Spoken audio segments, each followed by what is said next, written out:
बहुत बहुत स्वागत है आप सभी का आपके अपने YouTube channel Shukla study point में। मैं शिवम शुक्ला आप सभी दोस्तों का हार्दिक स्वागत करता हूं। आज के वीडियो के माध्यम से हम लोग चर्चा करेंगे महासंग्राम रिवीजन क्लास के बारे में, जो कि आपके परीक्षाओं के लिए बहुत ही महत्वपूर्ण होगा। 2024 और 25 की परीक्षाओं के लिए तो महत्वपूर्ण ही होगा, लेकिन इसके बाद में भी जो परीक्षाएं होंगी आपकी, उसके लिए भी बहुत महत्वपूर्ण होगा, क्योंकि आपका सिलेबस जो है अभी चेंज होने वाला है नहीं। ठीक है, तो यही सिलेबस आपका रहेगा। आप किसी भी विश्वविद्यालय में पढ़ रहे हैं, किसी भी कॉलेज में पढ़ रहे हैं, सभी के लिए यही लेक्चर महत्वपूर्ण है।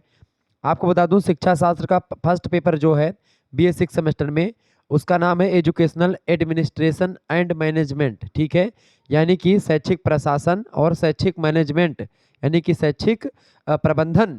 ठीक है, तो शैक्षिक प्रशासन और प्रबंधन आपके पेपर का नाम है। तो यहाँ से बनने वाले बहुत ही महत्वपूर्ण लगभग 200 से अधिक ऑब्जेक्टिव टाइप के प्रश्नों को बारे में आज की वीडियो के माध्यम से हम लोग चर्चा करेंगे, MCQs के बारे में। देखिए, थोड़ा सा हमारे लगातार क्लास लेते लेते बड़ी जो है दिक्कत हो चुकी है, और थोड़ा जो है आवाज़ मेरी थोड़ी मोटी जा रही होगी आपके जो है कानों में। तो उसके लिए मैं माफ़ी चाहूँगा, चूँकि इसमें मेरी कोई एक प्रकार से गलती नहीं है। ये चूँकि लगातार क्लास लेते लेते क्या हो गया कि ऐसी मेरी आवाज़ थोड़ी मोटी हो गई है। चले, मेहनत आपके लिए बहुत करता हूँ, तो प्लीज़ वीडियो को लाइक और शेयर जरूर करें वीडियो को। शिक्षा शास्त्र का फर्स्ट पेपर आपका कल पेपर लगा हुआ है, खास करके कानपुर विश्वविद्यालय का। इसके बाद में आपका पेपर महात्मा गांधी काशी विद्यापीठ का, जो है महाराजा सुहेलदेव यूनिवर्सिटी का। इसके अलावा जो है सुहेलदेव का पेपर तो लगभग हो गया है। MJ PRU का पेपर अभी बाकी है, उसके लिए महत्वपूर्ण है।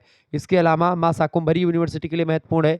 ऐसे कई BU झांसी बुंदेलखंड यूनिवर्सिटी के लिए बहुत महत्वपूर्ण है। तो इनकी परीक्षाएं सभी की ऑब्जेक्टिव होती हैं, तो ऑब्जेक्टिव परीक्षाओं के लिए बहुत ही महत्वपूर्ण लेक्चर है। आइए जानने का प्रयास करते हैं कौन कौन से प्रश्न आपकी परीक्षा में आपकी बार पूछे जा सकते हैं। चले, पहला प्रश्न आपकी स्क्रीन पर आ चुका है, देखेंगे। प्रश्न आपकी स्क्रीन पर आ चुका है भैया। अशासकीय संगठन है, इनमें से मतलब देखें, अशासकीय संगठन कौन सा है? राष्ट्रीय मुक्त विद्यालयी शिक्षा संस्थान, या केंद्रीय माध्यमिक शिक्षा बोर्ड, या विश्व भारती अखिल भारतीय शिक्षा संस्थान, या भारतीय चिकित्सा परिषद। तो अशासकीय संगठन जो इनमें से है वो है विद्या भारती अखिल भारतीय शिक्षा संस्थान। ऑप्शन नंबर इसका सी करेक्ट आंसर हो जाएगा। आगे देखेंगे, अगला प्रश्न आपकी स्क्रीन पर आ चुका है, फटाफट से आप लोग देखने का प्रयास करेंगे। प्रश्न है संगठन की विशेषताएं हैं। संगठन की विशेषताएं हैं, देखें, संगठन की बात की जाए तो यह समाज के द्वारा समाज के लिए संगठित किया जाता है। संगठन, बिल्कुल ठीक बात है। यह समय के साथ बढ़ती, मतलब कि बढ़ती और लिखित होती है। बिल्कुल समय के साथ बढ़ती है, और संगठन जो होता है ये लिखित भी होता है, बिल्कुल ठीक है। अच्छे लाभ हेतु अच्छा निवेश भी है संगठन, तो बिल्कुल ये सभी इसका करेक्ट आंसर हो जाएगा। ये सभी विशेषताएं हैं इसकी। आगे देखेंगे, विद्यालय संगठन के सिद्धांतों का निर्माण किया गया। विद्यालय संगठन के सिद्धांतों का निर्माण शिक्षा के उद्देश्य की प्राप्ति के लिए किया गया। किसके लिए? शिक्षा के उद्देश्य की प्राप्ति के लिए विद्यालय संगठन के सिद्धांतों का निर्माण किया गया। ऑप्शन नंबर इसका आ करेक्ट आंसर हो जाएगा। आगे देखेंगे, शिक्षा संगठन के सिद्धांत हैं। शिक्षा के संगठन के सिद्धांत आपके इनमें से कौन सा है? देखिए, बाल केंद्रित शिक्षा का सिद्धांत और लोच का सिद्धांत, ये दोनों सिद्धांत शिक्षा संगठन के हो सकते हैं। इसका का ऑप्शन करेक्ट आंसर होगा, मतलब कि सा ऑप्शन, यानी कि आ और बा दोनों। आगे देखेंगे, नेक्स्ट क्वेश्चन है, उपलब्ध साधनों के अधिकतम उपभोग का सिद्धांत संबंधित है। तो उपलब्ध साधनों के अधिकतम उपभोग का सिद्धांत जो संबंधित है, ये शिक्षा संगठन के सिद्धांत से रिलेटेड है। ऑप्शन नंबर इसका बा करेक्ट आंसर हो जाएगा। आगे देखिएगा, अगला प्रश्न आपकी स्क्रीन पर आ चुका है, लोच का सिद्धांत संबंधित है, बताएं। लोच का सिद्धांत संबंधित है, तो लोच का सिद्धांत मांग और आवश्यकता पूर्ति से रिलेटेड है। ऑप्शन नंबर इसका आ करेक्ट आंसर हो जाएगा। नेक्स्ट क्वेश्चन है, केरका के अनुसार संगठन की विशेषताएं हैं। केरका विद्वान है एक, तो केरका के अनुसार संगठन की विशेषताएं कितनी है? 6 विशेषताएं उन्होंने बताई संगठन की। किसने? केरका ने। ऑप्शन नंबर इसका सा करेक्ट आंसर होगा। ऑर्गेनाइजेशन जिसको आप बोलते हैं उसी को संगठन बोलते हैं। अगला प्रश्न आपकी स्क्रीन पर आ चुका है, शैक्षिक संगठन की विशेषताएं हैं। शैक्षिक संगठन की विशेषताओं में देखें, निरंतर सीखने के अवसर प्रदान करना, लक्ष्यों तक पहुंचने हेतु इसका उपयोग, पर्यावरण के प्रति सजगता, ये शैक्षिक संगठनों का विशेषता हो सकती है। डी ऑप्शन इसका करेक्ट आंसर हो जाएगा। उपयुक्त डी करेक्ट आंसर हो जाएगा। क्या? डी ऑप्शन इसका राइट आंसर हो जाएगा, ध्यान रखेंगे, ठीक है। इसका डी ऑप्शन राइट आंसर हो जाएगा। आगे देखेंगे, अगला प्रश्न आपकी स्क्रीन पर आ चुका है, फटाफट से आप लोग देखने का प्रयास करेंगे। बहुत ही महत्वपूर्ण प्रश्न आपकी स्क्रीन पर आ चुका है, शिक्षा के प्रशासनिक क्रियाओं में सम्मिलित किया जाता है, बताएं। शिक्षा के शिक्षा के प्रशासनिक क्रियाओं में सम्मिलित किया जाता है। निर्देशन को बिल्कुल निर्देशन, समन्वय, नियंत्रण, नियोजन, संगठन, निर्णय, रिपोर्टिंग और मूल्यांकन, इन सभी को प्रशासनिक क्रियाओं में सम्मिलित किया जाता है शिक्षा के। ये बात आप ध्यान रखेंगे। देखिए, निर्देशन मतलब डायरेक्टिंग, समन्वय मतलब होता है एक प्रकार से कोऑर्डिनेटिंग, नियंत्रण माने होता है कंट्रोल, नियोजन का मतलब होता है ऑर्गेनाइजिंग करना, एक प्लानिंग बनाना, संगठन माने होता है ऑर्गेनाइजिंग करना, नियोजन माने प्लानिंग, संगठन माने ऑर्गेनाइजिंग, निर्णय माने होता है निर्णय लेने की क्षमता, ठीक है। रिपोर्टिंग माने रिपोर्टिंग यानी प्रतिवेदन वगैरह, मूल्यांकन तो आप सभी लोग जानते हैं एवोल्यूशन, ठीक है। तो कुल मिलाकर के मूल्यांकन वगैरह ये सब आपके प्रशासनिक क्रियाओं में सम्मिलित हैं। ये सभी ऑप्शन नंबर इसका डी राइट आंसर हो जाएगा। ये सब संकलित हैं।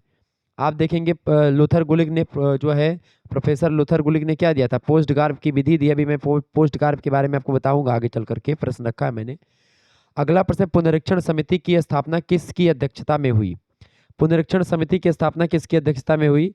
तो डॉक्टर ईश्वरी प्रसाद मतलब ईश्वर भाई पटेल के द्वारा, मतलब इनकी स्थापना, मतलब पुनरीक्षण समिति की स्थापना डॉक्टर ईश्वर भाई पटेल के अध्यक्षता में हुई। इसका सा ऑप्शन करेक्ट आंसर हो जाएगा। कार्य का विभाजन किस कवि के अंतर्गत आता है, बताएं। कार्य का विभाजन मतलब कि किसके अंतर्गत आता है? तो संगठन के अंतर्गत आता है। ऑप्शन नंबर इसका आ करेक्ट आंसर हो जाएगा। प्रधानाध्यापक की नेतृत्वकारी भूमिका में शामिल है। प्रधानाध्यापक यानी जो प्रिंसिपल होता है, वो एक प्रकार से कानून वगैरह बनाता है, नियम कायदे बनाता है स्कूल को चलाने से संबंधित। तो वो एक प्रकार से शैक्षिक नेतृत्व करता होता है, तकनीकी नेतृत्व करता है और संस्थागत नेतृत्व, ये सभी नेतृत्वकारी भूमिका प्रधानाध्यापक यानी प्रिंसिपल ही निभाता है। डी ऑप्शन ये करेक्ट आंसर हो जाएगा, ये सभी। अगला प्रश्न है, विद्यालय में स्वस्थ शारीरिक वातावरण बनाने के लिए किसकी सहभागिता आवश्यक है, बताएं। फटाफट से आप लोग बताने का प्रयास करेंगे। राइट आंसर क्या हो जाएगा इसका, बताइएगा। मतलब विद्यालय में स्वस्थ शारीरिक वातावरण बनाने के लिए किसकी सहभागिता की आवश्यक होती है? किसकी? तो विद्यालय प्रशासक, माता पिता, छात्र और स्वास्थ्य विशेषज्ञ की, इन सभी की आवश्यकता होती है। ऑप्शन नंबर इसका बा करेक्ट आंसर हो जाएगा। आगे देखेंगे, अधिनायकवादी प्रशासन है। अधिनायकवादी प्रशासन तानाशाही आधारित जो प्रशासन होता है उसी को अधिनायकवादी प्रशासन भी कहा जाता है। इसका सा ऑप्शन करेक्ट आंसर हो जाएगा। आगे देखेंगे, लोकतांत्रिक प्रशासन है। लोकतांत्रिक प्रशासन जो होता है वो आपसी समीकरण से रिलेटेड होता है, इसी ऑप्शन करेक्ट आंसर होगा। तो लोकतांत्रिक प्रशासन कैसा है? आपसी समीकरण है। इसका सा ऑप्शन करेक्ट आंसर होगा। आगे देखेंगे, अगला प्रश्न शैक्षिक प्रशासन की प्रक्रिया है। शैक्षिक प्रशासन की शैक्षिक प्रशासन की प्रक्रिया है शिक्षण संस्थाओं की गतिविधियों का प्रबंधन की प्रक्रिया है। शिक्षण संस्थाओं की गतिविधियों के प्रबंधन की प्रक्रिया है शैक्षिक प्रशासन। ऑप्शन नंबर इसका सा करेक्ट आंसर हो जाएगा, ठीक है। ये बात आप ध्यान रखेंगे। आगे बढ़ते हैं।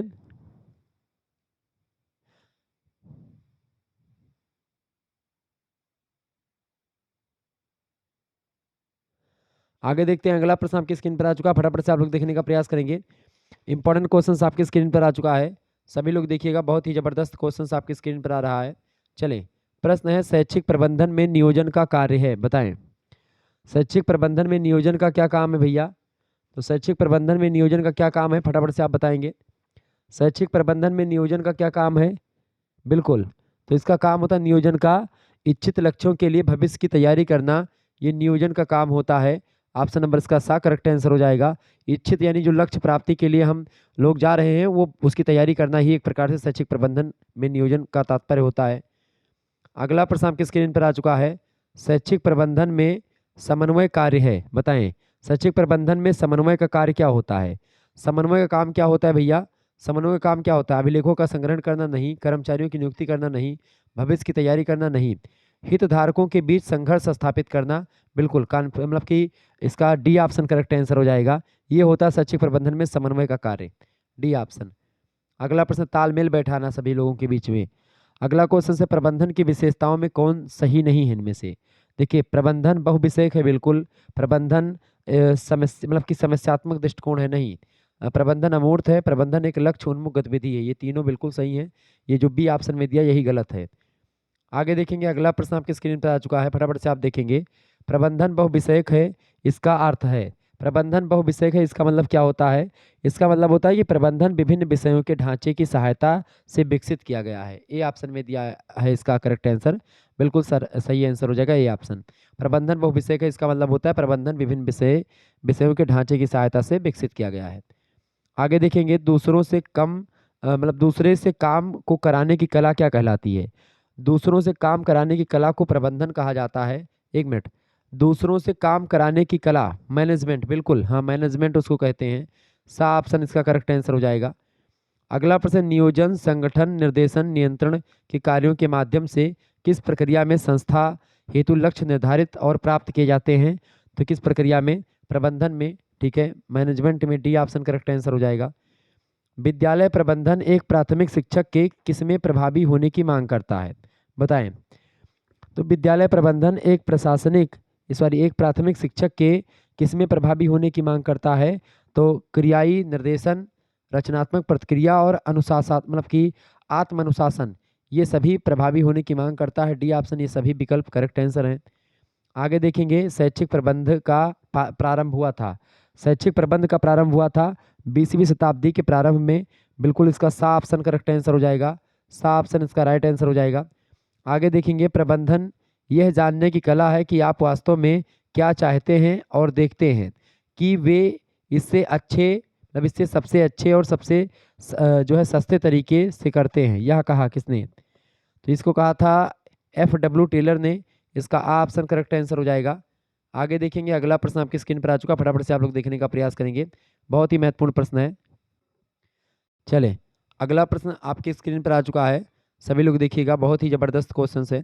प्रश्न है, प्रशासनिक कानून निम्नलिखित में से निम्नलिखित के विरुद्ध शिकायतों से निपटता है? बताएं, फटाफट से आप लोग बताने का प्रयास करेंगे। सरकारी अधिकारी के, न्यायपालिका के या राजनीतिक अधिकारी के? प्रश्न क्या पूछा गया है? प्रशासनिक कानून निम्नलिखित में से निम्नलिखित के विरुद्ध शिकायतों से निपटता है। तो सरकारी अधिकारी के जो है से निपटता है, मतलब कि सरकारी प्रशासनिक कानून जो है सरकारी अधिकारी के विरुद्ध शिकायतों से निपटता है। Option number A correct answer हो जाएगा। अगला प्रश्न, प्रशासन को नीति के रूप में किसने लिखा है मतलब लिया? नीति के रूप में प्रशासन को किसने जो है प्रयोग किया है? तो प्रोसे महोदय ने। ऑप्शन नंबर सा करेक्ट आंसर हो जाएगा। अगला प्रश्न, द स्टडी ऑफ एडमिनिस्ट्रेशन नामक पुस्तक के लेखक कौन है? द स्टडी ऑफ एडमिनिस्ट्रेशन पुस्तक को लिखा है किसने? नहीं, द स्टडी ऑफ एडमिनिस्ट्रेशन पुस्तक किसने लिखी है? तो इस पुस्तक को लिखा है वुड्रो विल्सन ने, बिल्कुल। और कब लिखी है? 1887 में इस पुस्तक मतलब प्रकाशन पूछा गया है कि इस पुस्तक का प्रकाशन कब हुआ? तो 1887 में हुआ, ठीक है। द स्टडी ऑफ एडमिनिस्ट्रेशन पुस्तक का प्रकाशन किसने करवाया? तो किसने करवाया था? वुड्रो विल्सन ने। ऑप्शन नंबर इसका सा करेक्ट आंसर हो जाएगा। आगे देखेंगे, शिक्षा प्रशासन में शिक्षण तथा सीखने की प्रक्रिया से संबंधित लक्ष्यों एवं नीतियों के विकास को प्रोत्साहित करने वाली सुविधाएं निहित हैं। यह कथन किसका है? यह कथन कैंपबेल और अन्य का है। ऑप्शन नंबर इसका ए राइट आंसर हो जाएगा। आगे देखेंगे, शिक्षा प्रशासन के कौन से आधार हैं? बताएं, शिक्षा प्रशासन के कौन से आधार हैं? शैक्षिक उद्देश्य, मनोवैज्ञानिक तथा सामाजिक आधार। शैक्षिक उद्देश्य, मनोवैज्ञानिक, सामाजिक, ये सभी आधार एक प्रकार से शिक्षा प्रशासन के होते हैं। सी ऑप्शन करेक्ट आंसर हो जाएगा इसका। अगला प्रश्न है जो है बी सीयर्स के अनुसार शिक्षा की प्रशासनिक क्रिया की कितनी क्रियाएं हैं? प्रशासनिक क्रिया में कितनी क्रियाएं होती हैं? तो 5 क्रियाएं बताई हैं उन्होंने। ए ऑप्शन करेक्ट आंसर हो जाएगा। अगला प्रश्न, शिक्षा के प्रशासनिक क्रियाओं में सम्मिलित किया जाता है। शिक्षा के प्रशासनिक जो है प्रक्रियाओं में नियोजन, संगठन, निर्देशन, समन्वय, नियंत्रण, निर्णय, रिपोर्टिंग, मूल्यांकन, ये सभी शामिल है। डी ऑप्शन करेक्ट आंसर होगा उपरोक्त सभी। अगला क्वेश्चन से, पुनरीक्षण समिति की स्थापना किसकी अध्यक्षता में हुई? तो पुनरीक्षण समिति की स्थापना जो हुई है ये डॉक्टर ईश्वर भाई पटेल के द्वारा हुई है। बी ऑप्शन करेक्ट आंसर होगा, उनकी अध्यक्षता में। यहाँ पर एक प्रश्न आपसे पूछा जाता है पोस्ट कार्ब को लेकर के, POSDCORB। इसमें आपसे पूछता है कि पी का मतलब क्या है। तो पोस्ट कार्ब विधि की अगर बात किया है तो ये आपका बेसिकली संबंधित है किससे? ये शिक्षा की प्रक्रियाओं से, संगठन के प्रक्रियाओं से संबंधित है। प्रोफेसर लुथर गुलिक महोदय ने इस जो है अवधारणा को दिया है पोस्ट कार्ब की विधि को। इसमें पी का मतलब होता है प्लानिंग करना। किसी भी संस्था को चलाने के लिए एक प्लान बहुत ज़रूरी होता है, ठीक है, किसी भी प्रशासन में। तो शैक्षिक प्रशासन में प्लान बनाना बहुत ज़रूरी, सबसे पहली बात। तो प्लानिंग यानी योजना बनाना। ओ का मतलब होता है, ओ माने होता है ऑर्गेनाइजेशन यानी कि संगठन बनाना। संगठन बहुत जरूरी है, किसी भी चीज़ को आगे या किसी भी प्रशासन को आगे बढ़ाने के लिए संगठन बहुत जरूरी है। तो ये ओ माने होता है ऑर्गेनाइजेशन। यस माने होता है आपका स्टाफिंग। स्टाफिंग का मतलब होता है कि स्टाफिंग का मतलब क्या होता है भैया, यानी कि एक स्टाफ हो, एक ऊंचे से नीचे का क्रम पूरा का पूरा फिट हो, तो वो जरूर होना चाहिए। ठीक है, स्टाफिंग इसका। यस का मतलब क्या हो जाएगा, स्टाफिंग यानी नियुक्ति की जाए। इसके अलावा डी का मतलब होता है डायरेक्टिंग। डायरेक्टिंग वाला होता है निर्देशन करना। ठीक है, ठीक है, यानी एक व्यक्ति हो जो निर्देश देगा कि कैसे कैसे क्या करना है, सारी चीज़ें आपको बतानी है। इसके अलावा सीओ का मतलब होता है, सीओ दोनों का मिला करके होता है कोऑर्डिनेटिंग। कोऑर्डिनेटिंग का मतलब होता है समन्वय करना। ठीक है, ये बात ध्यान रखेंगे। अमेरिका के प्रशासन विद्वान मतलब जन प्रशासन या लोक प्रशासन के विद्वान हैं लूथर गुलिक, उन्होंने ही ये विचारधारा दी है पोस्ट कार्य की, ये बात आप ध्यान रखेंगे। और जो अगला है आपका आर, आर का मतलब होता है रिपोर्टिंग। मतलब कि रिपोर्टिंग माने होता है प्रतिवेदन या आलेखन लिखना, जैसे जैसे घटना पूरी या पूरा जो मामला है पूरा का पूरा सही तरीके से लिखना। तो जो है ये, जब तक आप एक प्रशासन अच्छे तरीके से चलाएंगे तो आप इन चीज़ों को जरूर जो है आप में होना चाहिए। ठीक है, इसके अलावा बी का मतलब होता है बजटिंग। तो आपसे प्रश्न पूछता है कि पोस्ट कार्य में बी का मतलब क्या है, तो आप बताएंगे बजटिंग। आपसे पूछेगा डी का मतलब क्या है, तो आप बताएंगे डायरेक्टिंग। आपसे पूछेगा सीओ का मतलब क्या है, तो कोऑर्डिनेटिंग है। आर का मतलब क्या है, रिपोर्टिंग है। ठीक है, देखिए पी का मतलब प्लानिंग, ओ का मतलब ऑर्गेनाइजिंग। ठीक है, यस का मतलब स्टाफिंग, डी माने डायरेक्टिंग, सी ओ माने कोऑर्डिनेटिंग, आर माने रिपोर्टिंग और बी माने बजटिंग। ये एक प्रकार से पोस्ट कार्य की विधि के अंतर्गत है, लूथर गुलिक महोदय ने दिया है। अमेरिका के पब्लिक एडमिनिस्ट्रेशन के बड़े अच्छे विद्वान माने जाते हैं ये बात आप ध्यान रखेंगे। ओके, आगे बढ़ते हैं और भी चीज़ों को जानने का प्रयास करते हैं। अच्छा, हेनरी फ्योल की अगर बात की जाए तो हेनरी फ्योल ने प्रशासन के कितने बताए हैं, उन्होंने प्रशासन की 5 प्रक्रिया बताई हैं। पहली उन्होंने 5 प्रक्रिया जो बताई उसको क्या बोलते हैं, POCCC। ठीक है, एक पी का मतलब होता है प्लानिंग यानी योजना बनाना। ओ का मतलब होता है ऑर्गेनाइजेशन यानी व्यवस्था करना। सी का मतलब होता है जो है कमांडिंग यानी निर्देशन देना। एक सी का मतलब इनका होता है कोऑर्डिनेटिंग, जिसका मतलब होता है समन्वय। और एक सी का मतलब होता है कंट्रोल यानी कि कंट्रोलिंग। ये एक प्रकार से जो है POCCC, ये एक प्रकार से 5 प्रक्रियाएं बताई किसने, हेनरी फ्योल ने। ये बात आप ध्यान रखेंगे, परीक्षा के लिए बहुत ही महत्वपूर्ण है। अगर आगे अच्छा एक आध प्रश्न और आपसे पूछता है, Russell T Greg Russell T Greg ने भी प्रशासन के कुछ एक प्रकार से चीज़ें बताई, जिसमें उन्होंने पहला बताया निर्णय लेना, दूसरा बताया योजना बनाना, तीसरा व्यवस्था करना, चौथा संप्रेषण, पांचवा प्रभाव डालना, छठवां समन्वय करना, सातवां मूल्यांकन करना। तो रसेल टी ग्रेग ने 7 प्रक्रिया बताई है। ठीक है, कितनी प्रक्रिया बताई भैया, 7 प्रक्रिया बताई है। तो ये सब ध्यान रखेंगे, परीक्षा के लिए बहुत ही महत्वपूर्ण है। इसके अलावा सीयर्स महोदय हैं, सीयर्स। ठीक है, सीयर्स महोदय की बात की है तो उन्होंने क्या बताया है, उन्होंने कहा PODCE इन्होंने बताया कि क्या जो है, इन्होंने क्या बताया, सीयर्स महोदय के अनुसार शिक्षा प्रशासन या प्रशासन के कार्य में ये 5 कार्य इन्होंने बताए। कौन कौन से, पहला होता है पी का मतलब होता है प्लानिंग। ठीक है, ओ का मतलब होता है व्यवस्था यानी कि ऑर्गेनाइजिंग। डी का मतलब उन्होंने बताया क्या, डायरेक्शन यानी कि निर्देशन या संचालन करना। सी का मतलब बताया क्या, कोऑर्डिनेशन यानी कि समायोजन या समन्वय करना। और ई का मतलब उन्होंने बताया है इवेल्यूशन यानी कि मूल्यांकन या नियंत्रण करना। ठीक है, तो ये सीयर्स महोदय ने बताया। सीयर्स महोदय ने 5 प्रक्रिया बताई है। लूथर गुलिक महोदय की अगर बात किया है तो उन्होंने कितना बताई है, लूथर गुलिक देखिए प्लानिंग प्लानिंग हो गया, ऑर्गेनाइजिंग हो गया, स्टाफिंग हो गया, डायरेक्टिंग हो गया, कोऑर्डिनेटिंग हो गया, रिपोर्टिंग हो गया, बजटिंग हो गया, उन्होंने 7 बताए हैं। ठीक है, ऐसे ही हेनरी फ्योल ने भी 5 बताए हैं, हेनरी फ्योल ने। ठीक है, ये बात ध्यान रखेंगे। रसेल टी ने 7 बताए हैं। तो ये सब चीज़ें ध्यान रखेंगे, परीक्षा की दृष्टि से बहुत ही महत्वपूर्ण है। तो इसलिए मैंने कहा कि आपको सारी चीज़ें समझा करके बता दी जाएँ ताकि आपको कोई दिक्कत ना हो समझने में। आगे देखेंगे, अगला प्रश्न आपकी स्क्रीन पर आ चुका है, फटाफट से आप लोग देखने का प्रयास करेंगे, बहुत ही महत्वपूर्ण प्रश्न है। नेतृत्व के बारे में कौन सा कथन गलत है, बताइएगा। सभी लोग बताने का प्रयास करेंगे। नेतृत्व के बारे में बताइए भैया, नेतृत्व को अंग्रेजी में क्या बोलते हैं, लीडरशिप बोलते हैं। ये बात आप ध्यान रखेंगे।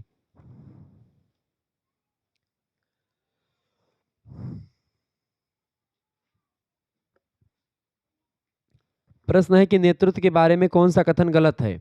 नेतृत्व के बारे में कौन सा कथन गलत है, तो देखें, जब लोग नेताओं के रूप में कार्य करते हैं तो उनकी भूमिका हमेशा स्पष्ट रूप से स्थापित और परिभाषित होती है। ये नेताओं के बारे में कथन गलत है। देखिए, प्रत्येक नेता प्रबंधक नहीं होता, ऐसा बिल्कुल सही है। नेतृत्व किसी संगठन की संरचना के भीतर हो, नेतृत्व किसी संगठन के संरचना के भीतर हो। नेतृत्व के बारे में कौन सा कथन गलत है इनमें से कहा गया? लेकिन जब लोग नेताओं के रूप में कार्य करते हैं तो उनकी भूमिका हमेशा स्पष्ट रूप से स्थापित और परिभाषित होती है, ऐसा नहीं है।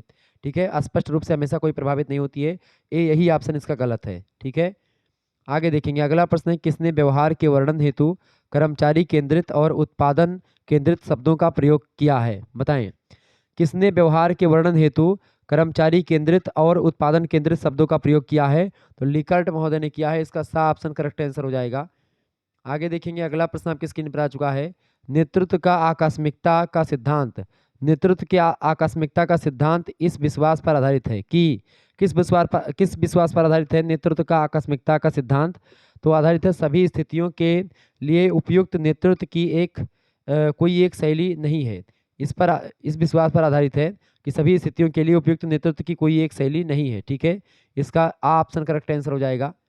आगे देखेंगे। अगला क्वेश्चन आपकी स्क्रीन पर आ चुका है, नेतृत्व दृष्टिकोण की एक शैली है जो पर्यवेक्षण, संगठन और प्रदर्शन पर केंद्रित है। बताएं, नेतृत्व दृष्टिकोण की एक शैली है जो पर्यवेक्षण, संगठन और प्रदर्शन पर केंद्रित है। बिल्कुल, ये समव्यवहारिक नेतृत्व होता है। ऑप्शन नंबर बा करेक्ट आंसर होगा। इनमें कौन सा नेतृत्व के गुण मतलब कि गुण का भाग नहीं है इनमें से? बताएं, इनमें से कौन नेतृत्व के गुण का भाग नहीं है? नेतृत्व के गुण का भाग देखें, बुद्धिमत्ता, भौतिक कारक और जो है सामाजिकता, ये सब होना चाहिए। संवेगात्मक परिपक्वता, ये भी एक प्रकार से क्या पूछा गया, क्या नहीं होना चाहिए? बुद्धिमत्ता, संवेगात्मक परिपक्वता और सामाजिकता भी होनी चाहिए। बी ऑप्शन इसका भौतिक कारक इसका नहीं होगा।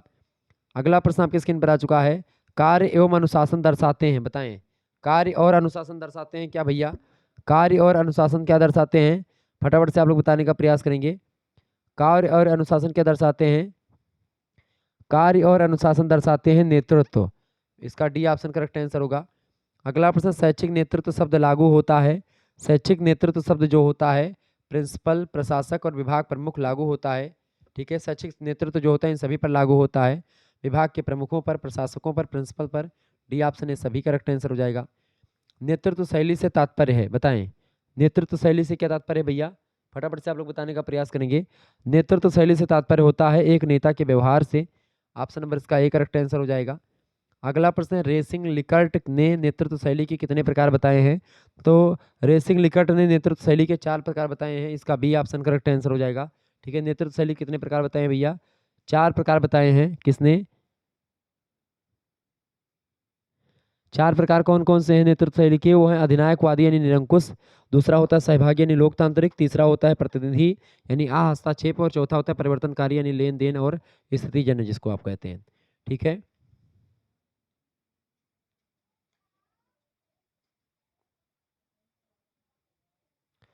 आगे देखिएगा। अगला क्वेश्चन आपके स्क्रीन पर आ चुका है, फटाफट से आप लोग देखने का प्रयास करेंगे। बहुत ही जबरदस्त क्वेश्चन है। चले, प्रश्न आपकी स्क्रीन पर आ चुका है, सभी लोग देखने का प्रयास करेंगे।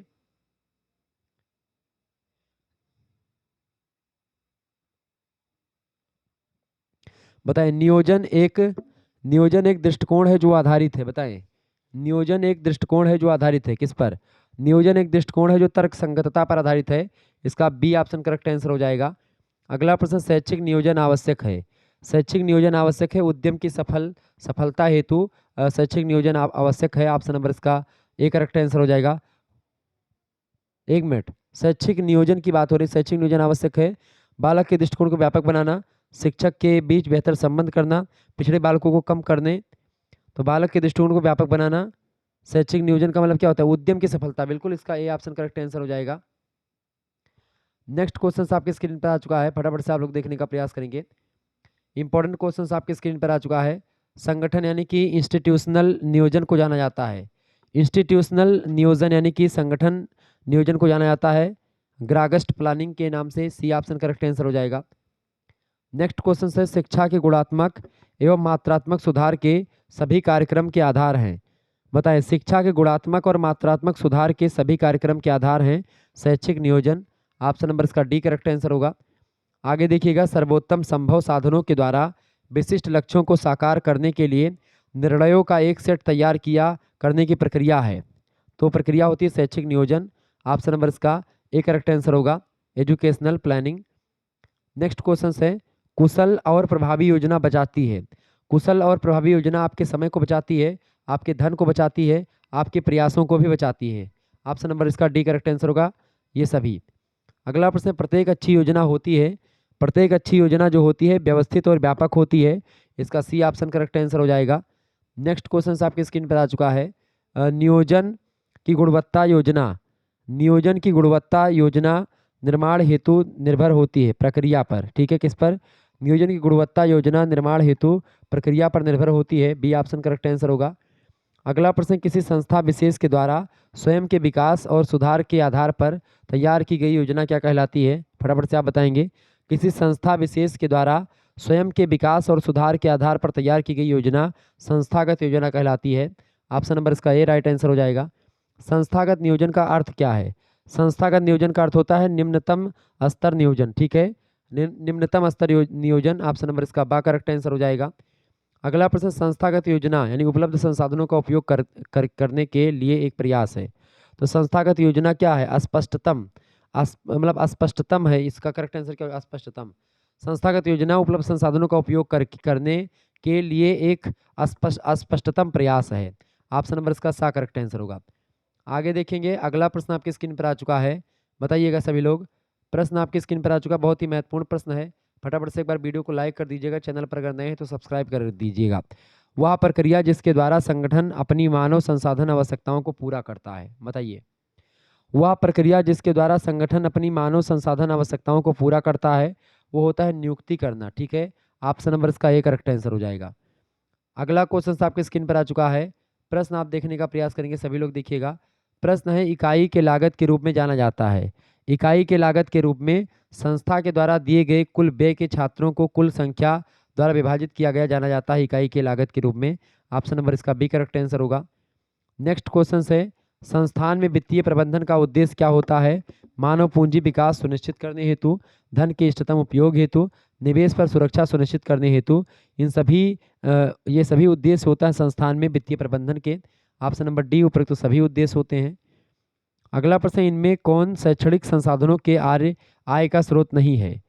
तो शैक्षणिक संस्थान मतलब कि संस्थानों के आय का स्रोत इनमें से कौन सा नहीं है? देखिए, सरकारी अनुदान, भूमि अनुदान और छात्र शुल्क, ये तीनों तो शैक्षणिक संस्थाओं के आय के स्रोत हैं, जबकि बैंकों से ऋण ये नहीं है। ऑप्शन नंबर इसका ए करेक्ट आंसर हो जाएगा।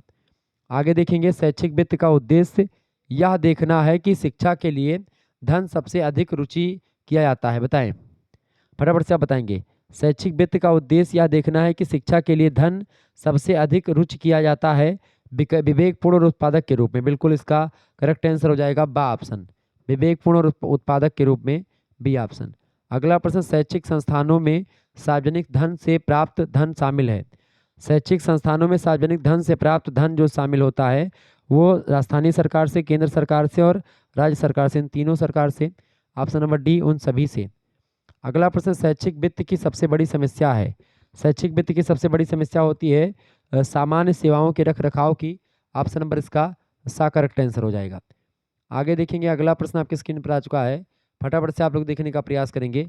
प्रभावी पर्यवेक्षण है, बताएं प्रभावी पर्यवेक्षण क्या है भाई इनमें से? फटाफट से आप लोग बताने का प्रयास करेंगे। करेक्ट आंसर क्या हो जाएगा इसका? चलें, प्रभावी पर्यवेक्षण जो होता है शिक्षक को आत्मनिर्भर बनाने में सहायता करना, ये प्रभावी पर्यवेक्षण होता है। इसका सा ऑप्शन करेक्ट आंसर हो जाएगा।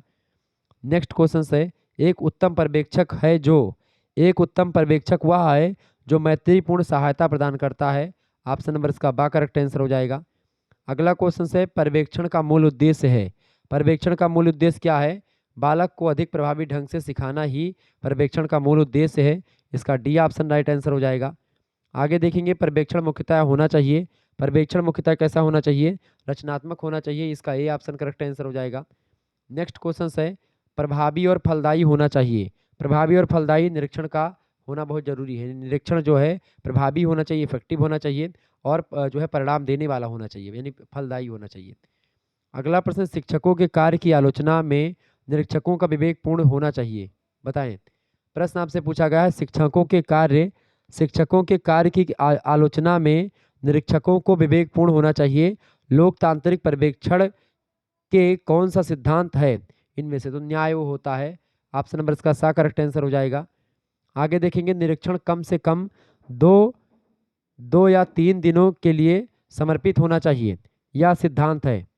निरीक्षण कम से कम 2 या 3 दिनों के लिए समर्पित होना चाहिए, यह सिद्धांत सर्वांगीण विकास का है।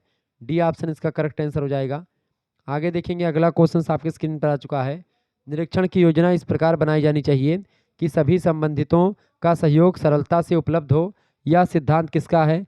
यह सिद्धांत सहयोग का। ऑप्शन नंबर इसका ए राइट आंसर हो जाएगा। आगे बढ़ते हैं और भी प्रश्नों को जानने का प्रयास करते हैं। चले, प्रश्न आपकी स्क्रीन पर आ चुका है। कोरका के अनुसार शिक्षण संगठन की कुंजी है। कोरका के अनुसार शिक्षण संगठन की कुंजी क्या है?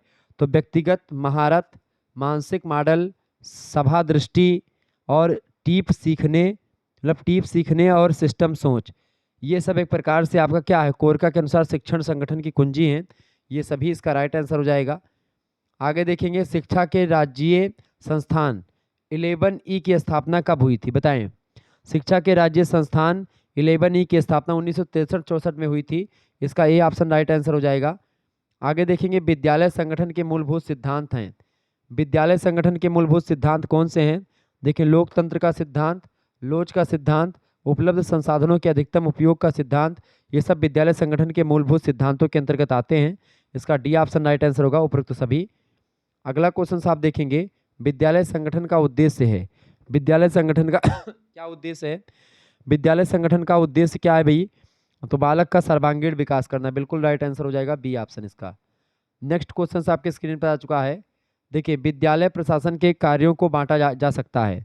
विद्यालय प्रशासन के कार्यों को नीति निर्धारण संबंधित कार्यों में और प्रशासकीय कार्यों में, विद्यालय प्रशासन के कार्यों को इन दोनों कार्यों में बांटा जा सकता है। सा ऑप्शन करेक्ट आंसर हो जाएगा, आ और बा दोनों। आगे देखिएगा अगला प्रश्न है, भवन योजना विभक्त है। भवन योजना जो है ये 2 भागों में बटी हुई है। इसका ए ऑप्शन करेक्ट आंसर हो जाएगा। आगे देखेंगे अगला प्रश्न आपकी स्क्रीन पर आ चुका है।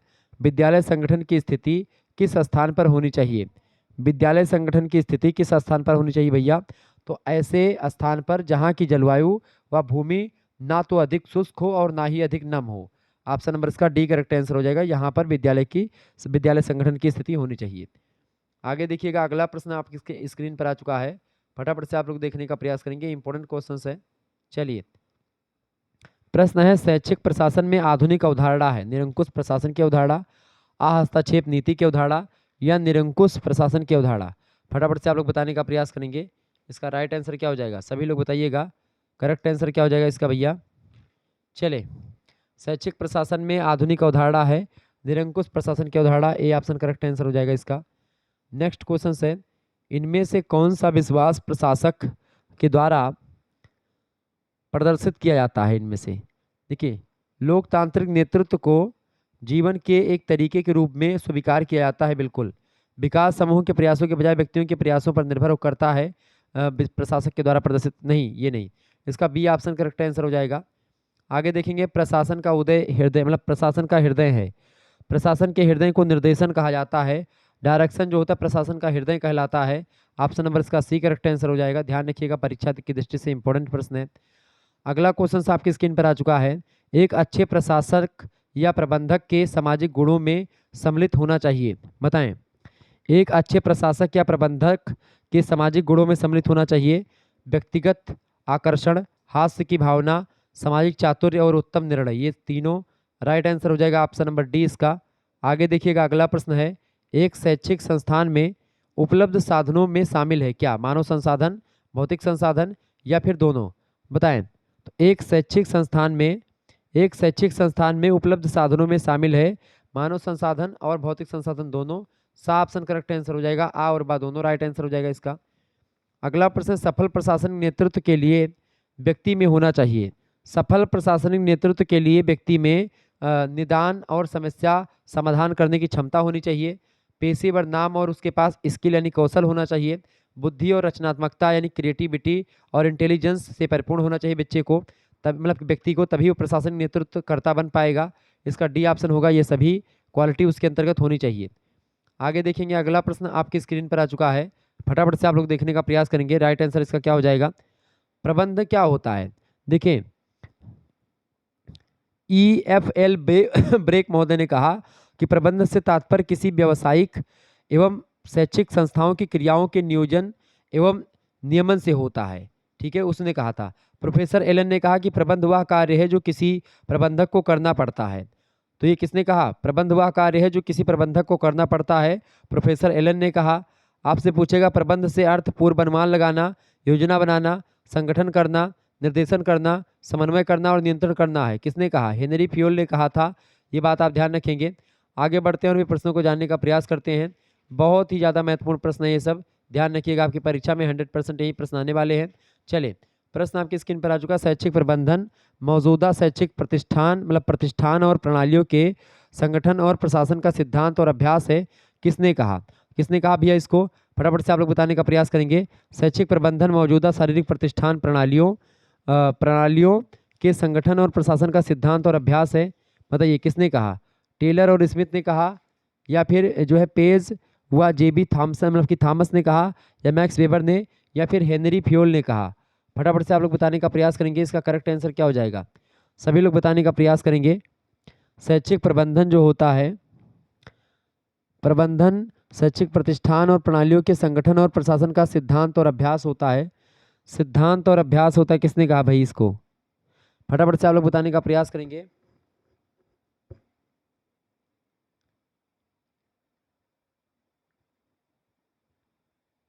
इसका राइट आंसर आपका हेनरी फ्योल हो जाएगा। ऑप्शन नंबर इसका डी करेक्ट आंसर होगा। आगे देखेंगे, अगला प्रश्न है शैक्षिक प्रबंधन के मानवीय तत्वों में सम्मिलित है। शैक्षिक प्रबंधन के मानवीय तत्वों में क्या सम्मिलित है? बालक, माता पिता और शिक्षक और अन्य कर्मचारी जो होते हैं, ये मानवीय तत्वों के रूप में सम्मिलित होते हैं शैक्षिक प्रबंधन में, एजुकेशनल मैनेजमेंट में। Option number D correct answer होगा उपयुक्त सभी। आगे बढ़िएगा, अगला प्रश्न आपकी स्क्रीन पर आ चुका है। शैक्षिक प्रबंधन के भौतिक तत्व हैं। शैक्षिक प्रबंधन के भौतिक तत्वों में क्या शामिल है? शैक्षिक प्रबंधन के भौतिक तत्व हैं आपके धन हो गया, भवन और मैदान हो गया, किताबें और उपकरण हो गया।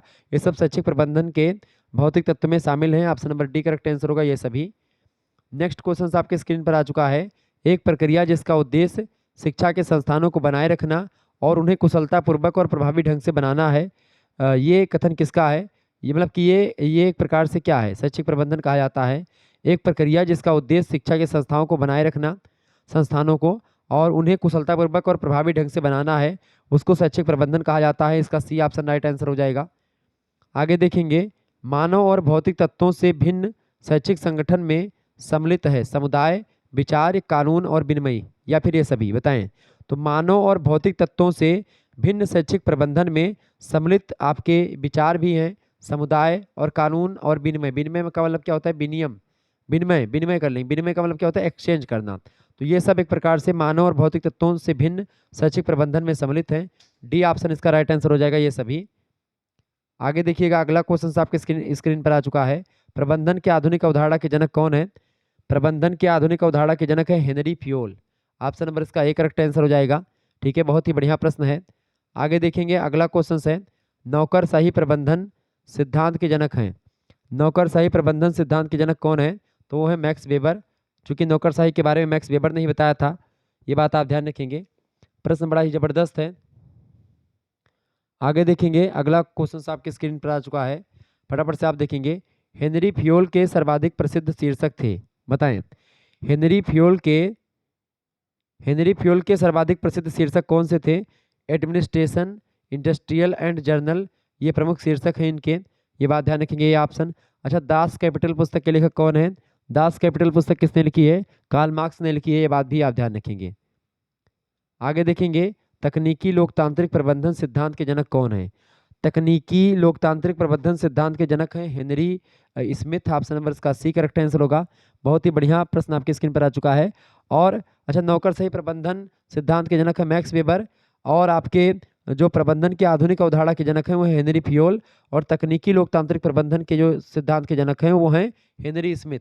ये सब ध्यान रखिएगा, परीक्षा के लिए बहुत ही महत्वपूर्ण प्रश्न है।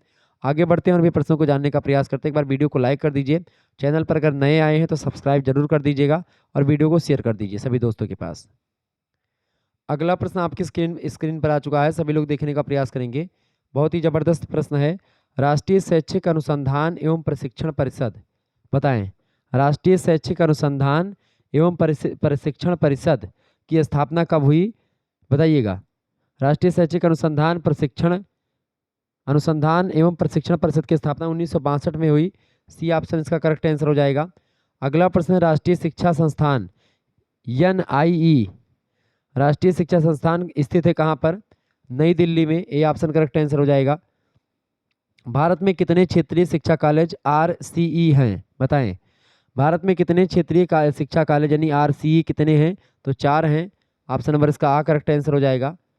नेक्स्ट क्वेश्चन है, अखिल भारतीय तकनीकी शिक्षा परिषद जिसका शॉर्ट फॉर्म है जो है AICTE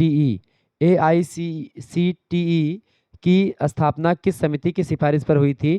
तो ये सरदार समिति की सिफारिश पर हुई थी। सी ऑप्शन इसका करेक्ट आंसर हो जाएगा।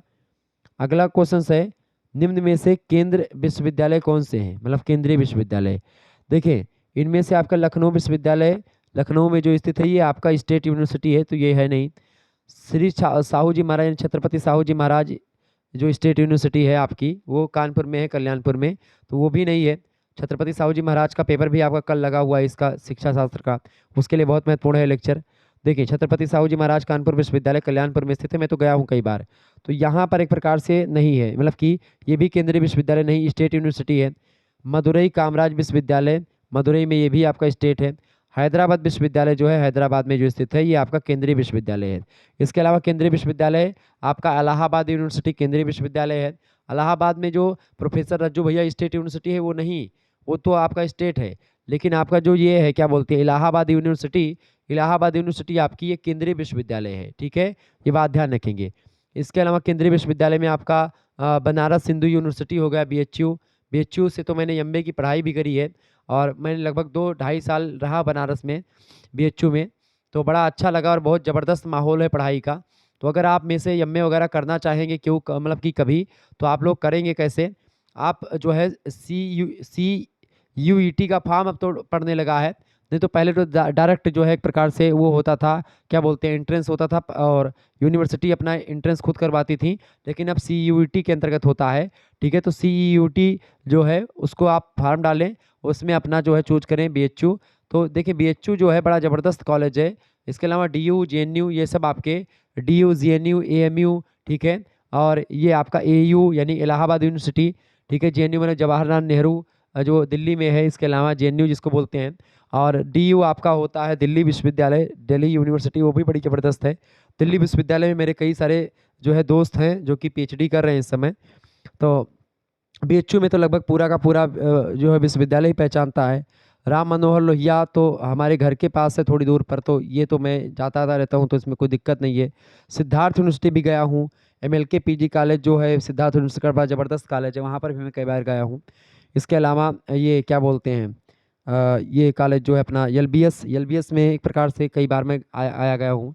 इसके अलावा आपका जो वीर बहादुर सिंह पूर्वांचल विश्वविद्यालय, यहाँ पर भी 1-2 बार, चूँकि जब रास्ते में पढ़ता था, जब मैं बनारस जाता था तो मैंने घूमा है। इसके अलावा जो है महात्मा गांधी काशी विद्यापीठ भी मैंने बनारस में ही है, वहाँ पर भी कई बार गया हूँ। ठीक है, इसके अलावा आपको बता दूँ, मतलब स्टेशन से जस्ट पास है महात्मा गांधी काशी विद्यापीठ, बहुत सारे कॉलेज का समाहित है। अभी DDU में मैं नहीं गया हूँ। इसके अलावा मैं जो है MJPRU नहीं जा पाया हूँ, और कई विश्वविद्यालय जहाँ पर भी मैं नहीं जा पाया हूँ, और समय लगेगा तो मैं ज़रूर जो है टहलने का प्रयास करूँगा। तो यूनिवर्सिटी में पढ़ने का प्रयास करें मेरे हिसाब से। अगर मैं आपको जहाँ तक समझ पा रहा हूँ, तो आप लोग अगर BA कर रहे हैं, MA करने जाएँ, तो आप सोचें कि कैंपस में पढ़ें, एक बार तैयारी करें कैंपस में थोड़ा सा, वहाँ का माहौल अच्छा होगा। आप नेट वगैरह की परीक्षा निकालेंगे, हो सकता है UPSC की तैयारी करना चाहे तो वहीं से आपकी निकल जाएगी, तो प्रयास वही करें। तो निम्न केंद्रीय विश्वविद्यालय आपका हैदराबाद यूनिवर्सिटी, हैदराबाद में, D ऑप्शन करेक्ट आंसर हो जाएगा इसका। आगे देखिएगा, अगला प्रश्न आपके स्क्रीन पर आ चुका है। राष्ट्रीय शिक्षक शिक्षा परिषद को संवैधानिक स्तर पर मतलब स्तर कब मिला? बताएं। राष्ट्रीय शिक्षक शिक्षा परिषद को संवैधानिक स्तर कब मिला? 1993 में मिला। इसका B ऑप्शन करेक्ट आंसर हो जाएगा। अगला प्रश्न है, अखिल भारतीय प्राथमिक शिक्षा परिषद की स्थापना कब हुई? अखिल भारतीय प्राथमिक शिक्षा परिषद की स्थापना 1957 में हुई। ऑप्शन नंबर इसका बा करेक्ट आंसर हो जाएगा। आगे देखिएगा, अगला क्वेश्चन है, राजकीय विश्वविद्यालय का कुलपति कौन होता है, कुलाधिपति कौन होता है? देखिए, कुलाधिपति जो होते हैं राज्य विश्वविद्यालयों के या राज्य विश्वविद्यालय जो होते हैं राजकीय विश्वविद्यालय, जैसे मान लेते हैं राम मनोहर लोहिया स्टेट यूनिवर्सिटी, दीनदयाल उपाध्याय गोरखपुर विश्वविद्यालय, सिद्धार्थ यूनिवर्सिटी कपिल वस्तु, लखनऊ यूनिवर्सिटी। इसके अलावा मान लेते हैं MJPRU यूनिवर्सिटी हो गई, ठीक है। इसके अलावा डॉक्टर भीमराव अंबेडकर यूनिवर्सिटी आगरा, ऐसे ही उसका भी पेपर ऑब्जेक्टिव होता है, उसके लिए बहुत महत्वपूर्ण है लेक्चर, ठीक है। इसके अलावा जो है छत्रपति साहू जी महाराज कानपुर विश्वविद्यालय, ये सभी जो यूनिवर्सिटीज हैं ये स्टेट यूनिवर्सिटी हैं, राज्य विश्वविद्यालय हैं। तो जब राजकीय विश्वविद्यालय हैं तो इनका कुलाधिपति जो होता है भारत का राज्यपाल, जो मतलब कि उस प्रदेश का राज्यपाल जो होता है वही होता है, ठीक है। ये बात आप ध्यान रखेंगे। भारत का कोई राज्यपाल नहीं होता, भारत का राज्यपाल नहीं है, ये प्रदेश का राज्यपाल, अलग अलग प्रदेश के अलग अलग राज्यपाल होते हैं। जैसे कि उत्तर प्रदेश की आनंदीबेन पटेल है श्रीमती, तो श्रीमती आनंदीबेन पटेल जो हैं वो एक प्रकार से राज्य की मतलब कि विश्वविद्यालय के, जैसे कि राम मनोहर लोहिया के कुलाधिपति कौन है, यानी डायरेक्टर कौन है, ठीक है। तो मतलब वो कौन है भाई, तो कौन है, श्रीमती जो है आनंदीबेन पटेल। तो ऐसे देखेंगे, तो ऐसे जितने मतलब हर एक राज्य के जो राज्यपाल होते हैं, राज्य के राज्यपाल, तो यहाँ पर कर लेंगे राज्य के राज्यपाल। वैसे भारत का राज्यपाल भी ठीक ठाक हो सकता है, मतलब भारत का राज्यपाल मतलब कि वही राज्य के राज्यपाल की, मतलब जिस राज्य में यूनिवर्सिटी है उसका जो राज्यपाल होता है, चूंकि राज्यपाल की नियुक्ति राष्ट्रपति करता है, तो राज्यपाल जो होता है ये राजकीय विश्वविद्यालय का कुलाधिपति होता है, यानी कि डायरेक्टर होता है, ठीक है। ये बात आप ध्यान रखेंगे। मतलब चांसलर, जिसको आप चांसलर बोलते हैं, तो चांसलर होता है कुलाधिपति, और एक वाइस चांसलर होते हैं जो कुलपति होते हैं, वो काम भार संभालते हैं। बाकी ये वो जितने भी स्टेट यूनिवर्सिटी हैं सभी के कौन होते हैं, सभी के राज्यपाल होते हैं। तो इसका बी ऑप्शन लगा देंगे, राज्यपाल। आगे देखेंगे, अगला प्रश्न है, बाल भवन सोसाइटी इंडिया की स्थापना हुई थी, बताएं। बाल भवन सोसाइटी इंडिया की स्थापना कब हुई? 1955 में हुई थी बाल भवन सोसाइटी इंडिया की स्थापना, ये बात आप ध्यान रखेंगे, ओके। आगे बढ़ते हैं और भी चीज़ों को जानने का प्रयास करते हैं। फटाफट से एक बार वीडियो को लाइक कर दीजिएगा, चैनल पर अगर नए आए हैं तो सब्सक्राइब जरूर कर दीजिएगा। एक बात मैं और आपको बता दूं, अगर आप जैसे कि आपको अगर को करिकुलर परीक्षाओं की तैयारी करनी है, जैसे communication skill and personality development हो गया, ऐसे इसके कई वीडियोस आपको communication skill and personal development के आपके को करिकुलर परीक्षाएं जो होती हैं, अनिवार्य प्रश्न पत्र, इसकी वीडियोस आपको दे दी गई हैं को करिकुलर मास्टर यूट्यूब चैनल पर। तो आप को करिकुलर मास्टर यूट्यूब चैनल को सब्सक्राइब कर लीजिएगा। कौन सा चैनल है भैया? को करिकुलर मास्टर यूट्यूब चैनल, ठीक है। को करिकुलर मास्टर यूट्यूब चैनल को आप सब्सक्राइब कर लीजिएगा, ठीक है, ध्यान रखेंगे। तो बाल भवन सोसाइटी की इंडिया की स्थापना कब हुई, मैंने बताया था आपको, बताइए इसका करेक्ट आंसर क्या हो जाएगा भाई? तो इसकी स्थापना 1955 में हुई, तो इसका आपका बी ऑप्शन करेक्ट आंसर हो जाएगा। आगे बढ़िएगा, अगला क्वेश्चन आपकी स्क्रीन पर आ चुका है, नेतृत्व की उपलब्धि उन्मुख शैली की गई, बताएं। नेतृत्व की उपलब्धि उन्मुख शैली की गई, हर्सी और ब्लेचर्ड, हगलस जो है मैकग्रेसर या रॉबर्ट हाउस या लिकर्ट, बताएं। नेतृत्व की उपलब्धि उन्मुख शैली किसके द्वारा दी गई? उपलब्धि उन्मुख शैली के बारे में कौन बताते हैं? Robert house. ऑप्शन नंबर इसका सा करेक्ट आंसर हो जाएगा। अगला प्रश्न लोकतांत्रिक नेतृत्व के विपरीत है। लोकतांत्रिक नेतृत्व के विपरीत होता है निरंकुश नेतृत्व। ऑप्शन नंबर इसका सी डी करेक्ट। निरंकुश का मतलब होता है जिस पर कोई अंकुश ना हो, ठीक है, स्वतंत्र एकदम से हो, मतलब जिसका जैसा मन वैसा कर रहा है। अगला क्वेश्चन है, नेतृत्व की सर्वोत्तम शैली है। नेतृत्व की सर्वोत्तम शैली पैतृक शैली होती है कि निरंकुश? ना पैतृक शैली होती है, ना ही निरंकुश, ना ही अनुमेय। तो नेतृत्व की सर्वोत्तम शैली कौन सी है? लोकतांत्रिक शैली। इसका ए ऑप्शन करेक्ट आंसर हो जाएगा, ध्यान रखिएगा। आगे देखेंगे, अगला प्रश्न है, नेतृत्व की दो चरम सीमाएं हैं। नेतृत्व की दो चरम सीमाएं कौन सी हैं? नेतृत्व की दो चरम सीमाएं होती हैं, पहला होता है आपका निरंकुश और दूसरा होता है आहस्ताक्षेप, ठीक है, ये बात आप ध्यान रखेंगे। तो ये दो एक प्रकार से चरम सीमाएं होती हैं, इसकी बी ऑप्शन करेक्ट आंसर हो जाएगा इसका। आगे देखेंगे, अगला प्रश्न आपकी स्क्रीन पर आ चुका है, नेतृत्व के पथ लक्ष्य सिद्धांत, बताएं। नेतृत्व के पथ लक्ष्य सिद्धांत दिया है किसने? नेतृत्व के पथ लक्ष्य सिद्धांत को किसने दिया है? रॉबर्ट हाउस ने दिया है। इसका सा ऑप्शन करेक्ट आंसर होगा। सिचुएशन थियरी ऑफ लीडरशिप किसने दिया, बताएं। सिचुएशन थियरी ऑफ लीडरशिप किसने दिया भैया? फटाफट से आप बताएंगे। तो हर्सी और जो है ब्लेचर्ड ने दिया। इसका डी करेक्ट आंसर हो जाएगा। आगे देखिएगा, नेतृत्व शैली और बिक्री शैली दी है किसने? हर्सी ब्लेचर्ड ने या रॉबर्ट हाउस ने या मैकग्रेगर ने या लिकर्ट ने? तो नेतृत्व शैली और बिक्री शैली किसने दी है? हर्सी ब्लेचर्ड ने। ए ऑप्शन करेक्ट आंसर हो जाएगा इसका। आगे देखिएगा, रेसिंग लिकर्ट की नेतृत्व शैलियों में सम्मिलित है, बताएं। रेसिंग लिकर्ट की नेतृत्व शैलियों में क्या सम्मिलित है? देखिए, लोकतांत्रिक, सहभागी, परोपकारी और शोषण, ये जो है रेसिंग लिकर्ट की नेतृत्व शैली में सम्मिलित है। इसका सी ऑप्शन राइट आंसर हो जाएगा। आगे देखिएगा, अगला प्रश्न है, इनमें सबसे अलग नेतृत्व शैली किसकी है? बताएं कौन सी है? इनमें से सबसे अलग नेतृत्व शैली है शोषणकारी शैली। ठीक है, सहायक शैली, भागीदारी शैली, लोकतांत्रिक शैली एक जैसी लगभग होती है। शोषणकारी शैली थोड़ी अलग होती है, इनसे अलग है। ठीक है, ऑप्शन नंबर इसका बा करेक्ट आंसर होगा। आगे देखिएगा, निरंकुश शैली के विपरीत कौन सी शैली है? निरंकुश शैली के विपरीत होती है स्वतंत्र नेतृत्व शैली। ऑप्शन नंबर इसका दा करेक्ट आंसर हो जाएगा। या निरंकुश शैली के विपरीत आपकी लोकतांत्रिक शैली भी होती है। ठीक है, कौन सी? लोकतांत्रिक शैली जो होती है आपकी, ये निरंकुश के विपरीत है। तो इसका करेक्ट आंसर क्या हो जाएगा? इसका करेक्ट आंसर हो जाएगा सी ऑप्शन। ठीक है, इसका सी ऑप्शन राइट आंसर हो जाएगा, ध्यान रखेंगे। क्लियर? निरंकुश शैली के विपरीत कौन सी है? निरंकुश शैली के विपरीत है आपकी जो है लोकतांत्रिक शैली। इसका सा ऑप्शन करेक्ट आंसर हो जाएगा, ध्यान रखिएगा इस बात को। आगे बढ़ते हैं और भी चीज़ों को जानने का प्रयास करते हैं।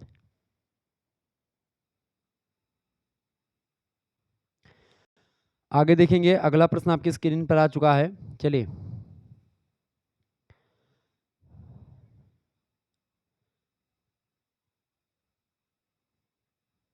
प्रश्न आपकी स्क्रीन पर आ चुका है। नियोजन योजना बनाने की या कार्यान्वित करने का एक कार्य या प्रक्रिया है या परिभाषा किसने दी? बताएं।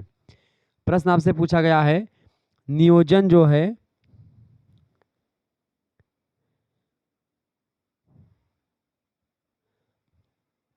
प्रश्न क्या है, देखें प्रश्न क्या पूछा गया है। नियोजन योजना बनाने की या कार्यान्वित करने का एक कार्य या प्रक्रिया है या परिभाषा किसने दी है? तो यह परिभाषा वेबस्टर्स ने दी है। इसका सी ऑप्शन करेक्ट आंसर हो जाएगा। अगला प्रश्न, नियोजन किसी क्रिया को करने से पहले से करने के लिए रूपरेखा तैयार करना होता है। नियोजन का मतलब होता है आयोजन करना, यानी प्लानिंग करना। तो प्लान बनाना ही नियोजन होता है बेसिकली। अगर आपके समझ में ना आया हो तो मैं आपको बता दूं, प्लान बनाना, जैसे कोई काम करने से पहले आप एक सांचा बनाते हैं, काम की कैसे कैसे क्या चीज़ें करनी है, वही होता है आपका प्लानिंग करना। तो नियोजन किसी क्रिया को करने से पहले से, मतलब पहले से करने के लिए रूपरेखा तैयार करना होता है। यह कहा किसने नियोजन की परिभाषा को देते हुए? यह ऑक्सफोर्ड डिक्शनरी में नियोजन की परिभाषा दी गई है। बी ऑप्शन करेक्ट आंसर हो जाएगा इसका। नियोजन का मुख्य लक्ष्य क्या है? नियोजन का मुख्य लक्ष्य होता है वांछनीय परिवर्तन, सामाजिक और मतलब सामाजिक और विकास, नागरिकों का कल्याण और प्रगति, ये सभी इसका मुख्य लक्ष्य है नियोजन का, आयोजन का। इसका डी ऑप्शन होगा, ये सभी राइट आंसर इसका। आगे देखेंगे, कुशल नियोजन में योगदान होता है। कुशल नियोजन में योगदान होता है प्रशासनिक प्रक्रिया की दक्षता का बिल्कुल होता है। सुगमता और प्रशासन में आसानी, ये भी कुशल नियोजन में इसका भी योगदान होता है। उपलब्ध संसाधनों का सर्वोत्तम प्रयोग में भी योगदान होता है कुशल नियोजन में। ऑप्शन नंबर इसका दा करेक्ट आंसर होगा, ये सभी। आगे देखेंगे, नियोजन में अंतिम चरण है। नियोजन का अंतिम चरण कौन सा होता है? देखिए, नियोजन का अंतिम चरण होता है योजना, देखिए क्रियाओं का एक सेट विकसित करना, योजना का खाका तैयार करना, या सहायता और बाधाओं का निर्धारण करना। तो योजना का खाका तैयार करना, ये नियोजन का अंतिम चरण होता है। इसका बी ऑप्शन करेक्ट आंसर हो जाएगा। अगला प्रश्न, नियोजन की गुणवत्ता अत्यधिक प्रभावित हुई है। नियोजन की गुणवत्ता अत्यधिक प्रभावित हुई है किससे? देश प्रोसेसिंग से, बिल्कुल। इसके अलावा मतलब डेटा प्रोसेसिंग, डेटा प्रोसेसिंग से, डेटा की वैधता से और डेटा की प्रासंगिकता से, इन सभी से नियोजन की गुणवत्ता जो हुई है वो अधिक प्रभावित हुई है। इसका डी ऑप्शन करेक्ट आंसर होगा, ये सभी। अगला क्वेश्चन है, नियोजन एक उद्देश्यपूर्ण प्रक्रिया है जिसमें कुछ निश्चित रूप से होते हैं जो हैं। बताएं। प्रश्न है, नियोजन एक उद्देश्यपूर्ण प्रक्रिया है जिसमें कुछ निश्चित रूप से होते हैं जो वो उद्देश्य ही होते हैं निश्चित। ए ऑप्शन करेक्ट आंसर होगा। आगे देखेंगे, नियोजन के कार्य में शिक्षकों और प्रबंधकों की भागीदारी प्रबंधकीय व्यवहार के कारकों में से है संस्थागत। ऑप्शन नंबर इसका बा करेक्ट आंसर हो जाएगा। आगे देखेंगे, अगला प्रश्न आपकी स्क्रीन पर आ चुका है, फटाफट से आप लोग देखने का प्रयास करेंगे, इंपॉर्टेंट क्वेश्चन है। देखिए, प्रश्न है, वित्तीय आवंटन को प्रभावित करने वाला प्रमुख कारक कौन सा नहीं है इनमें से? बताइए सभी लोग। वित्तीय आवंटन को प्रभावित करने वाला, वित्तीय आवंटन को प्रभावित करने वाला प्रमुख कारण कौन सा नहीं है? देखिए, विकासात्मक नीतियाँ, सामाजिक सांस्कृतिक वातावरण और आर्थिक विकास, ये तीनों एक प्रकार से वित्तीय आवंटन को प्रभावित करने वाले प्रमुख कारकों में शामिल हैं। शैक्षिक सुविधाओं का निस्तार, शैक्षिक सुविधाओं का विस्तार जो है ये वित्तीय आवंटन को प्रभावित करने वाला मुख्य कारक नहीं है, तो इसका आ ऑप्शन करेक्ट आंसर हो जाएगा। आगे देखेंगे अगला प्रश्न है, वित्तीय प्रबंधन वित्तीय निर्णय लेने, व्यक्तिगत उद्देश्यों और उद्यम लक्ष्यों के सामंजस्य का एक क्षेत्र है। यह कहा किसने? तो इसको कहा था बेस्टन बिग्रम ने। ऑप्शन नंबर इसका सा करेक्ट आंसर होगा। क्या कहा इन्होंने बेस्टन बिग्रम ने? कि वित्तीय प्रबंधन वित्तीय निर्णय लेने, व्यक्तिगत उद्देश्यों और उद्यम लक्ष्यों के सामंजस्य का एक क्षेत्र है, या बेस्टन बिग्रम ने कहा। इसी ऑप्शन इसका राइट आंसर हो जाएगा। अगला प्रश्न, वित्तीय प्रबंधन एक महत्वपूर्ण आर्थिक संसाधन है अर्थात पूंजी गत निधियों कुशल उद्योग मतलब कुशल उपयोग से संबंधित है। यह कथन किसका है? बताएं। वित्तीय प्रबंधन एक महत्वपूर्ण आर्थिक संसाधन अर्थात पूंजीगत निधियों का कुशल उपयोग से संबंधित है। यह कथन किसका है? इसको कहा था सोलोमन ने। ऑप्शन नंबर इसका बा करेक्ट आंसर हो जाएगा। आगे देखेंगे, ठोस वित्तीय नियोजन में सम्मिलित है। ठोस वित्तीय नियोजन में राजस्व, लागत और अर्थव्यवस्था के बारे में निर्णय शामिल है। ठोस वित्तीय नियोजन में बजट प्रशासन भी शामिल है। विभिन्न एजेंसियों के बीच जो वित्तीय संबंध है वो भी शामिल है। इसका डी लगा देंगे। ये सभी ठोस वित्तीय नियोजन में सम्मिलित हैं। डी ऑप्शन इसका राइट आंसर हो जाएगा। आगे देखेंगे अगला प्रश्न है, शिक्षा हेतु आय के स्रोत को साधारणतः वर्गीकृत किया जा सकता है। बताएं। शिक्षा हेतु आय के स्रोत को साधारणतः वर्गीकृत किया जा सकता है। सार्वजनिक और निजी धन, बिल्कुल इसका करेक्ट आंसर हो जाएगा। तो शिक्षा और आय के स्रोत के को साधारणतः वर्गीकृत कर सकते हैं आप सार्वजनिक और निजी धन के रूप में। ये ऑप्शन करेक्ट आंसर हो जाएगा इसका। आगे देखेंगे, शैक्षिक वित्त के आवश्यक पहलुओं में परिवर्तन शामिल है। बताएं। शैक्षिक वित्त के आवश्यक पहलुओं में परिवर्तन शामिल है। लक्ष्य और नीतियां, प्रशासन और प्रक्रियाएं, ये सब शामिल हैं। डी ऑप्शन करेक्ट आंसर हो जाएगा ये सभी। नेक्स्ट क्वेश्चन आपके स्क्रीन पर आ चुका है, शिक्षा के वित्त पोषण में आने वाली प्रमुख समस्याएं हैं। शिक्षा के वित्त पोषण में आने वाली प्रमुख समस्याएं प्राथमिकताओं में कमी, शैक्षिक सुविधाओं का विस्तार, शैक्षिक सेवाओं का विस्तार, ये तीनों शामिल हैं। इसका डी ऑप्शन करेक्ट आंसर होगा ये सभी। आगे देखेंगे अगला प्रश्न आपकी स्क्रीन पर आ चुका है। फटाफट से आप लोग वीडियो को लाइक कर दीजिएगा, चैनल पर अगर नए हैं तो सब्सक्राइब कर दीजिएगा। और अगर आपने अभी तक हमको इंस्टाग्राम पर फॉलो नहीं किया है तो इंस्टाग्राम पर शुक्ला स्टडी पॉइंट की आईडी को फॉलो कर लीजिएगा। वहाँ पर भी आपको तमाम प्रकार की चीज़ें आपको मिलती रहती हैं, तो आप चैनल को मतलब Shukla study point Instagram ID को भी फॉलो कर लें। ठीक है, आगे बढ़ते हैं और भी चीज़ों को जानने का प्रयास करते हैं। चलिए, प्रश्न आपकी स्क्रीन पर आ चुका है, सहनशीलता में सिखाई जा सकती है सही पर्यवेक्षण के द्वारा। यह कहा है किसने? सहनशीलता में सिखाई जा सकती है सही पर्यवेक्षण के द्वारा। सहनशीलता सिखाई जा सकती है सही पर्यवेक्षण के द्वारा, किसने कहा? तो इसको कहा था एजे पोषक ने। ऑप्शन नंबर इसका सा करेक्ट आंसर होगा। आगे देखेंगे अगला प्रश्न है, नियमों और विनियमों के उल्लंघन का एक गंभीर जो है नोट लिया जाता है। बताएं। नियमों और विनियमों के उल्लंघन का एक गंभीर नोट लिया जाता है पर्यवेक्षण में। ऑप्शन नंबर इसका डी करेक्ट आंसर होगा। नोट माने वो नोट माने लिखने वाला नोट। अगला क्वेश्चन है, लोकतांत्रिक पर्यवेक्षण में पर्यवेक्षक अपनी आपसी सहमति एवं चर्चा के अनुसार कार्य करता है। इसे क्या कहते हैं? इसको सहभागी या परामर्शी पर्यवेक्षण कहा जाता है। इसका आ ऑप्शन करेक्ट आंसर हो जाएगा।